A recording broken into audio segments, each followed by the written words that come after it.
హైదరాబాద్లోని Hayath Nagar HP petrol బంక్లో నయా మోసం వెలుగు చూసింది. కారులో పెట్రోల్ ఫుల్ ట్యాంక్ చేయించగా కెపాసిటీ మించి బిల్లు చూపించడంతో కస్టమర్ షాక్ అయ్యాడు. తన కారులో 27 లీటర్లకు ఫుల్ అవుతుందని, బంకు వాళ్ళు 32 లీటర్లు పోసినట్లు బిల్లు ఇచ్చారని కస్టమర్ ఆవేదన వ్యక్తం చేశాడు. ఇదేంటని బంకు యజమానిని ప్రశ్నించగా నిర్లక్ష్యపు సమాధానం చెప్పారని వాపోయాడు.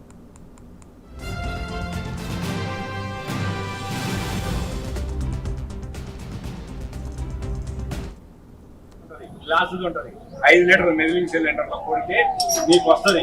అది కాకుండా నువ్వు ఏదో ఒక పెద్ద 5 లీటర్లు జగ్గు తెచ్చి చేస్తా అంటే కుదరదు. జగ్గు నీకు పరిమాణం కాదు, ఒక చట్టం ఉంటుంది. దీనికి కూడా తూలికలు, ప్రమాణికలు, కొలతలు అనేది ఒకటి ఉంటుంది. ఆ జగ్గు కాదు నీ లెక్క. 5 లీటర్లు మెదిలింగ్ సిలిండర్ తీసుకురా, నువ్వు చెక్ చేసి నాకు, నువ్వు అది తెచ్చి చెక్ చేసి నాకు చూపి నేను పోతా. కారు ఫ్యూయల్ కెపాసిటీ వచ్చేసి 27 లీటర్స్. ఆల్రెడీ రిజర్వ్లో పడంలోనే వచ్చాను. ఇక్కడికి వచ్చి చూస్తే 28 లీటర్స్ పెట్టాడు. అదేంటంటే డౌట్ వచ్చి ఆపి మళ్ళీ ఆటో షాప్ వరకు కొట్టమని చెప్పి మళ్ళీ 1 లీటర్ 23 పాయింట్లు పట్టింది. మొత్తం ఈ లెక్కన 29 లీటర్లు 23 పాయింట్లు పట్టింది. ఆల్రెడీ నా దాంట్లో 2-3 లీటర్లు ఉన్నా కానీ 32 లీటర్లు దాటింది. కానీ ఇది కెపాసిటీ 27 లీటర్స్. అదేంటని అడిగితే పోలీస్ స్టేషన్లో కేసు పెట్టుకోండి అని చెబుతున్నారు. వీళ్ళ దగ్గర మేము కొలవడానికి మెదిలింగ్ సిలిండర్ లేదు, ఏ క్లాస్ది.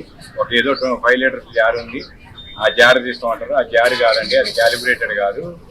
మెదిలింగ్ సిలిండర్ తీసుకురామంటే మేము తీసుకురాము, మీకు డ్యామేజ్ అయింది లేదా మీకు మెకానిక్ అడిగిపోయి మీ బండిలోనే ప్రాబ్లం ఉంది, పోయి చెక్ చేసుకోరా అని అన్నట్టు మాట్లాడుతుంది. అది కాదు ఇది కాదంటే పోలీస్ స్టేషన్ పోండి అంటారు. కానీ మేనేజర్కి వెళ్తే ఆయన ఎంతవరకు రాలేదు. ఎండిఎం మా బంకులో ఏం జరగలేదు, మీరే అబద్ధం అవుతారు, మీకు నచ్చిన చేసుకోకపోండి అని ఆయన చెప్పి ఫోన్ పెట్టేసింది. ఇది జరిగిందండి. ఈ బంక్ వచ్చేసి HP petrol bunk Raghavendra hotel దగ్గర. గోదావరి పుష్కరాలు